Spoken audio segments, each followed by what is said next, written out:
আকরাম চল। কই যান? কই? না বাবু, এদিকে যাইতাম না, এদিকে ভূত আছে।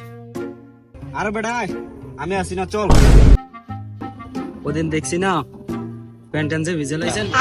কিরে ওদিকে তাকে কি কইতাছস? হ্যাঁ আরে বেটা আমি আসি না, চল, কিছু হইব না। আজকে কিন্তু যাইতে আসি, যদি কোনো অঘটন ঘটে আপনার কিন্তু ডাইরেক্ট বেন দিয়ে দেব। আরে আমি আসি তো, তুই আমার সাথে আয়, কোনো সমস্যা নেই, চল।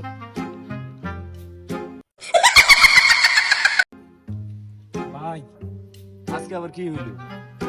সামনে কি দেখছেন? কই কি? আপনি একটু থাকেন, আমি আই। পোলা ভাই বেয়াদব হয়ে গেছে, কথা বললো কথা শোনো না পোলা। বলো।